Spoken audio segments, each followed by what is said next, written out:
Flor Misrachi pregunta hoy con Francisco Bustamante, economista, relator de la mesa del IBM y ex subdirector del Seguro Social. Bienvenido. ¿Por qué la ley presentada es un avance? La ley 51 actual ya cumplió su periodo.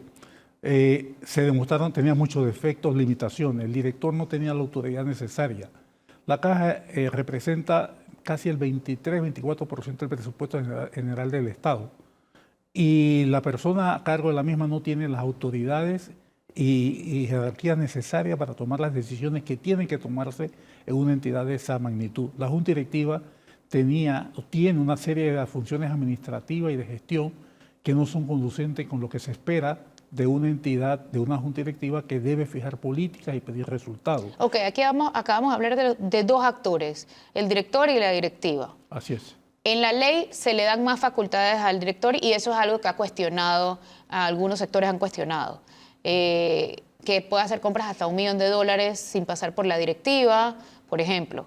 Entonces, en cuanto a la directiva, la crítica es que no se cambiaron más allá de los requisitos y la no reelección, sino que la conformación sigue siendo más o menos la misma. Entonces, ¿qué responde a esas dos críticas a la ley? En primer lugar, cualquier compra en una entidad de $7.000 millones cuesta más de 250.000. El paso por la Junta Directiva no le añade ningún valor agregado a la decisión. La decisión es técnica, la decisión se toma en la administración y el paso por la directiva es para poder hacer el procedimiento de compra. De tal manera que la ley no excluye el cumplimiento de la normativa de compra, se tiene que cumplir. Lo que hace ese paso por la administración, por la directiva, que son dos instancias, una comisión y el pleno, no añade valor y distrae a la Junta de muchas de las decisiones estratégicas que tiene que tomar. El monto de la autoridad. Como dije, cualquier decisión en la caja pasa los $250.000. Es más, le digo una cosa, $250.000 en el 2005, cuando se aprobó, equivale a menos de $400.000, que es lo que vale hoy. El poder equivalente sería hoy de $400.000. Tú tendrías que comparar el valor presente de ese dinero versus las necesidades que hay.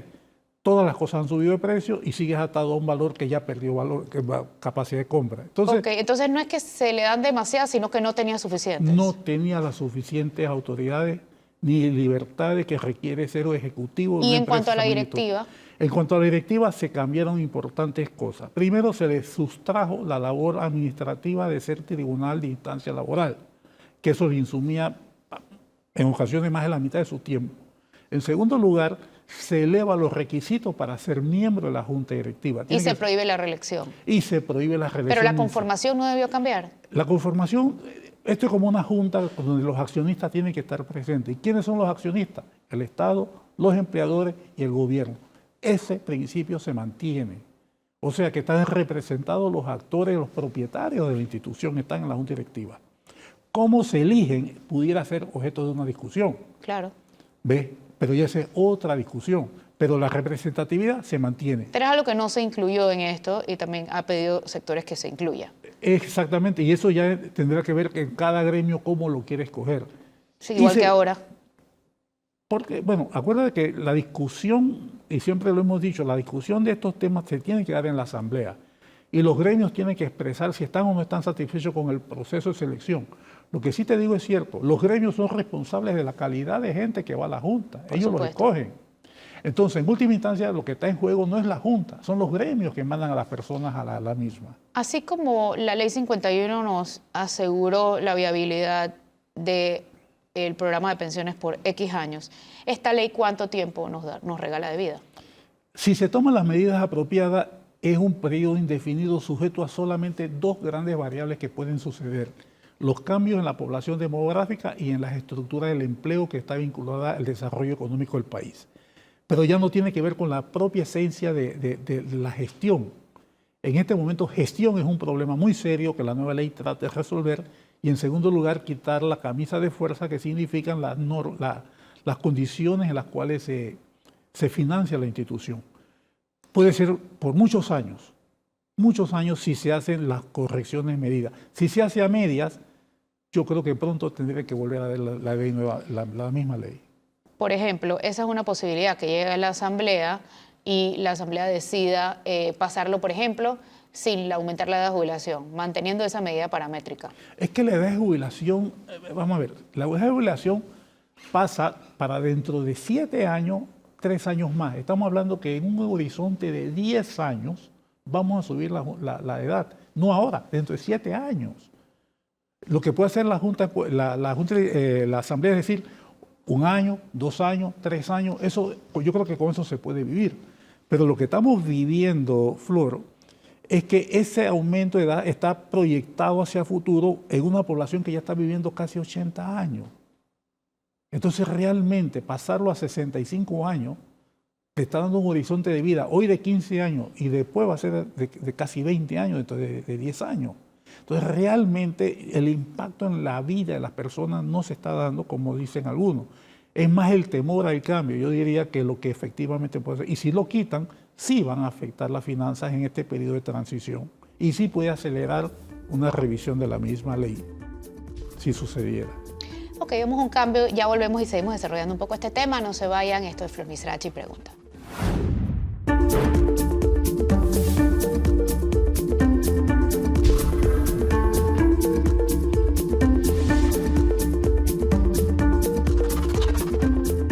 Ya de vuelta en Flor Misrachi Pregunta, hoy con Francisco Bustamante, relator de la mesa del IBM, economista y ex subdirector del Seguro Social. ¿Por qué la edad de jubilación sube por igual y no nos quedamos en el mismo punto todos? La edad sube, como lo he explicado en otras ocasiones, porque hay 2 elementos. Uno, la pirámide de población se ha alterado. Hoy hay más gente vieja que gente nueva. Esa es la primera condición. Y la segunda, estamos viviendo muchos años más. Mientras más joven te jubilas tú, más tiempo hay que extenderte la pensión, por muchos más años. Y eso implica una mayor demanda de dinero. Ajustar el tiempo a la expectativa de vida, donde todavía te pueden quedar 15 años más después de la jubilación. Pero si la mujer vive más que el hombre, ¿por qué la mujer se jubila antes que el hombre? Mira, yo hice un análisis de la curva de mortalidad de hombres y mujeres, y lo que tú dices es cierto. La proporción de personas que sobreviven superiores a 80 años son la mayoría mujeres y la mayoría hombres. Yo creo que ese es un concepto cultural de este país y eso no se quiso tocar porque en la cultura nuestra latinoamericana, pues siempre se considera a la mujer como un ser desprotegido que hay que proteger. Pero estamos pidiendo igualdad a las mujeres, ¿no? Y yo creo que la igualdad no es por ahí, la igualdad debe ser por igualdad de salario, igualdad de oportunidades. Ahora, también hay otros elementos. Una mujer le toma más tiempo cumplir las 240 cuotas. Porque ella interrumpe el trabajo cuando queda embarazada, cuando nacen los niños, cuando van a la escuela, de manera tal de que sí, a la mujer le toma como grupo humano más tiempo conseguir las 240 cuotas que la ley establece. Yo me imagino que esas consideraciones culturales y reales del estilo de vida pues, son las que privaron en que se mantenga la diferencia de edad. Usted acaba de hablar de un punto que no se abordó en la ley. Otro que no se abordó es la reducción de los dependientes beneficiarios. ¿Cuántos beneficiarios hay por cada cotizante primero? La relación es de casi 3 por 1. ¿Y por qué eso no se abordó en la ley si ahí es una medida importante en el presupuesto? Muy interesante. Primero tenemos, como decía, el sentido de la protección a la mujer, que es una parte integrante de la cultura nuestra. La segunda es que ante la ley todos los hijos son iguales. Hubo propuestas en la mesa de que solamente un hijo pudiera ser dependiente. ¿A cuál de los varios que tú tienes vas a poner dependiente y a cuál no? Entonces, la ley lo mantiene así. En las leyes anteriores, el trabajador protegía a la familia, a la esposa, y los hijos podían afiliarlos y los padres pagando una cuota que era 4%. En la reforma que se hizo ya por el 97 se fusionó y ya no se hace la separación entre cuánto pago por dependiente y cuánto pago por mí. Entonces es un solo pago. Y entonces... eso no se tocó, pero tampoco se mejoró. Porque ahí se podía mejorar, por ejemplo, en el tema de las personas LGBT, que no les aceptan poner a un solo dependiente que sería su esposo, Es que versus los 3 por 1 que hay en los... Pero no es culpa de la ley. Acuérdate que para que un LGBT pueda poner un dependiente, tiene que ser reconocido como parte de un núcleo familiar. La caja no fija esa cuestión, lo fija el Estado, lo fijan las leyes nacionales. Sí, es una de las consecuencias, no las causas. El día que la ley panameña reconozca a esas parejas como una familia, pues automáticamente eso es un dependiente y tendrán derecho. Pero en este momento la caja no puede hacerlo porque estaría yendo contra las leyes vigentes en el país. ¿De dónde sale el alza del 70% de la cuota patronal? Ellos han dicho, primero, que fue en consulto y segundo, que eso ha debido ser poquito a poquito porque es un guabanazo, pues. Sí, en primer lugar, el aumento de la... Siempre se habló de que tenía que ser un costo distribuido en la sociedad. Siempre. Yo inclusive soy uno de los que hace muchos años he venido sosteniendo de que el ajuste a la Caja del Seguro Social lo vamos a pagar todos. En la mesa de diálogo se discutió mucho cuánto iba a cargar cada parte. Y curiosamente los trabajadores fueron los que más exigían un aumento del 100% en el aporte de los empleadores, que se igualara. Ellos pagan 9.25, los empleadores pagan 4.25, ellos pedían que los trabajadores pagaran igualito que ellos, 9.25, es decir, un incremento de 5 puntos sobre lo actual. El gobierno, en sus análisis, en sus corridas, consideró que 5 puntos era muy pesado y lo ajustó a 3. En esta ronda de negociaciones podrá discutirse si son 3 de un solo golpe, si es mañana, si es pasado mañana. Ese va a ser parte de las negociaciones que se van a dar. Pero se consideró que el aporte del sector privado, del sector empleador, era de 3% y no el 5% que estaba pidiendo los grupos de trabajadores. O sea, está más acá de lo que se pidió. Y los trabajadores, igual que algunos partidos políticos, empezando por el PRD, han hablado del peligro de la privatización del sistema, pero insistentemente el presidente ha dicho lo contrario. Entonces, ¿por qué sigue habiendo esa preocupación? Interesante. Mi interpretación es que como se autoriza a la Caja del Seguro Social a invertir en instrumentos de inversión del sector privado a través de intermediarios privados, ellos dirían esa es una privatización. Lo curioso es que esa fue una petición de los trabajadores. Los trabajadores pidieron de que los recursos de la Caja del Seguro Social se invirtieran más allá de los depósitos en los bancos estatales. Que se invirtieran como el SIACAP y el PRA. Y el SIACAP y el PRA invierten en títulos privados. Entonces, lo que ellos pidieron es lo que se está haciendo. Y el cómo hacerlo va mucho más allá. Se instalan 2 comisiones técnicas que van a asesorar al director para que se pueda, y a la junta directiva para que se pueda hacer eso. Inclusive, hay que hacer al inicio del año, para el siguiente, al fin de un año para el siguiente, un plan de inversiones que contemplan las posibilidades de inversión que tiene que ser dado un visto bueno de la Contraloría para poder ejercerse. Yo no veo dónde está la privatización. Lo otro que dicen es que se suman las cuotas, 36 cuotas por los 3 años que se aumenta la edad de jubilación, pero usted me había explicado, o yo había entendido por lo menos, que se mantenían las 240 Cierto, gracias. cuotas. Para poder acogerse a la jubilación, el punto básico son 240 cuotas, 20 años. Eso es densidad de cuota. La edad de retiro que se está considerando es hasta 65 años. Usted puede irse antes de los 65 años. ¿Por qué? Con las cuotas que aportó. Con las cuotas que aportó. ¿Dónde viene el ajuste?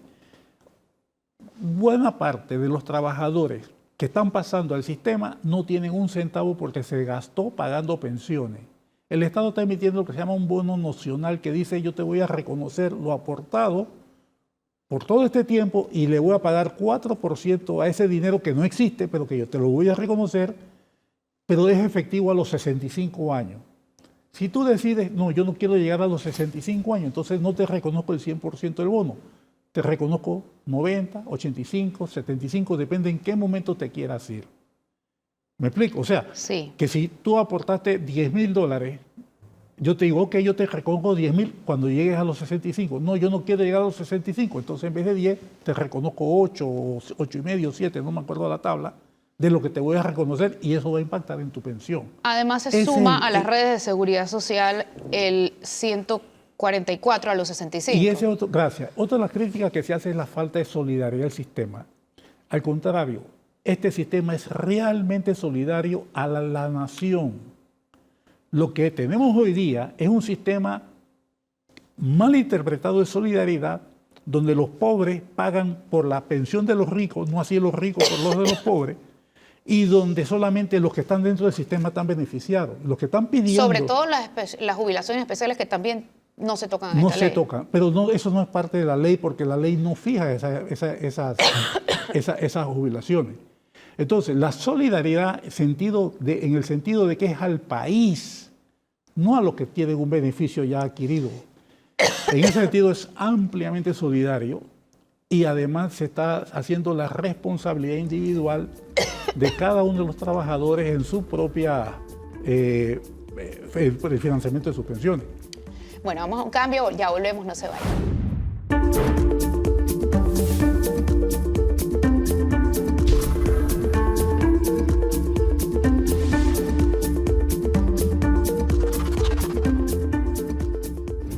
Ya de vuelta en Flor Misrachi, pregunta hoy con Francisco Bustamante, ex subdirector del Seguro Social, economista y relator de la mesa del IBM del Seguro Social. El aumento del costo operativo de las empresas, con esto del 70% de aumento de la cuota patronal, ¿no lo terminaremos asumiendo finalmente los consumidores? Bien, yo lo puedo ver con una asociación, una comparación entre un impuesto a la producción o un impuesto al consumo. Si yo asocio el aumento de la cuota patronal con un costo de producción, definitivamente que va a impactar la cadena desde el más bajo hasta el último que llega al consumidor. Ese impacto definitivamente se puede trasladar con una alta probabilidad al consumo. Lo curioso es que los trabajadores eran los que más pedían ese tipo de recargo en el costo. Y eso puede ir en contra de la capacidad de empleo de las empresas. O sea, más desempleo. Más desempleo. La alternativa es un costo al consumo, se paga al final, solo en el final. Y si tú tienes un impuesto al consumo, donde tú tienes exenciones a los alimentos, a los bienes, a los útiles escolares, a los medicamentos y gastos médicos, pues el impacto en la canasta básica es mucho menos importante que del otro. ¿Qué pienso yo que hubo? Se hicieron las distintas corridas, se hicieron los análisis, cómo tú puedes integrar todo lo que la gente pide, cómo tú le transfieres una responsabilidad a cada uno de lo que le toca. Y entonces, en vez de aceptar el 100% que estaban pidiendo de aumento de más del 100%, estaban pidiendo de 4.25 pasaran a 9.25, el gobierno dice, no, solamente vamos a pasar 3, tratando yo creo de impactar lo menos posible en el estructura. Digo, es una propuesta bastante estatista. Yo no lo veo estatista. Estatista hubiera sido de que el Estado, ¿cómo te digo? Va a aportar 1.200 millones. Sí. 966 de ellos son sí, nuevos. Eso lo va a establecer la ley, a diferencia de la ley actual. Así es. Entonces, algo de estatista tiene, ¿no? No, porque al final del día, acuérdate que el Estado somos todos. Claro. Lo vamos a pagar todo. Por supuesto. Entonces, sí, hay una Pero la pregunta es cómo se puede comprometer que ese aporte será continuo si los gobiernos pasados tampoco lo cumplieron. Es que en los gobiernos pasados no estaba en la ley. No había la obligación de poner el déficit si había. La ley decía... Pero hablaba de un mínimo. No, ninguno. La ley decía, mira lo que decía la ley. Uno, la ley decía que cuando los gastos corrientes fueran 2.25 o más de lo que se estaba de reservas, había que hacer una revisión de la medida del seguro. Y lo más que ponía el Estado era un fideicomiso por si hacía falta, que empezaba creo que en 50, 75 y se estabilizaba en 140 millones. En ningún momento, dijo la ley de 51, el Estado se hace responsable de los déficits, ni ponía cifra. Esta ley dice, pone unos 966 millones, más todo lo que viene, y además ya queda sentada que es una responsabilidad, no ahora, sino por el resto de la vigencia del programa. Y además basan la ley o basan el sustento de esa plata que va a aportar el Estado en la recaudación fiscal más eficiente. Así es. ¿Qué pasa si en 5 años, en 10 años, en 15 años no recaudan lo que necesitan? ¿Vamos a pasar a tener una reforma tributaria o fiscal? Yo no puedo hablar por el gobierno. No soy ni siquiera funcionario. Pero yo como ciudadano y con algo de lo que he estudiado, yo creo que si nosotros no logramos esa eficiencia en la recaudación, si nosotros no logramos el cumplimiento de las metas, es inevitable que tengamos que revisar las reformas, la ley tributaria. Y de aquí es donde viene la importancia del llamado que hace la sociedad, las autoridades a la sociedad, pida su factura, porque es la forma de evidenciar que efectivamente se está cobrando el impuesto y la otra parte es el gobierno cómo lo va a recuperar. Claro. Entonces es importante esa contribución de la sociedad. En teoría no había plata para salvar el sistema solidario. Con todo lo que aportará el Estado, más lo que van a poner los empresarios, ¿por qué no se podía salvar el sistema solidario con esos aportes? Porque estamos haciéndole... Hay dos momentos. Una cosa es el déficit de caja que tenemos hoy, la otra es la sostenibilidad del sistema. Lo que estamos aportando es para cubrir el déficit de caja. La sostenibilidad del sistema descansa en el cambio de modelo, donde pasamos de un sistema solidario que no es sostenible en el tiempo, de un sistema mixto que tenía limitaciones en cuanto al tamaño de las pensiones que daba, se crea un nuevo modelo con nuevas medidas donde se va a financiar y donde se aumentan los ingresos que va a recibir ese modelo y se amplía a sectores que no están cubiertos. Son dos momentos distintos. O sea, estamos hablando, financiar un nuevo modelo no es que había plata y que no se quiso usar. El déficit que hay ya existe y hay que pagarlo.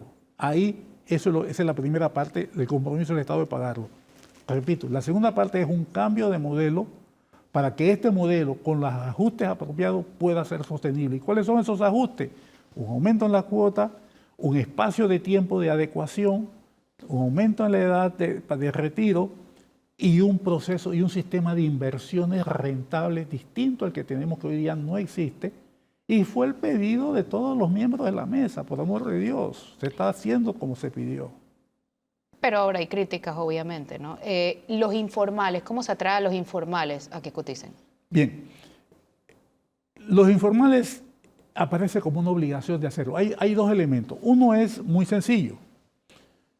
Si usted es un informal y usted no se apersona a la caja, usted tiene una multa, que creo que es de $100.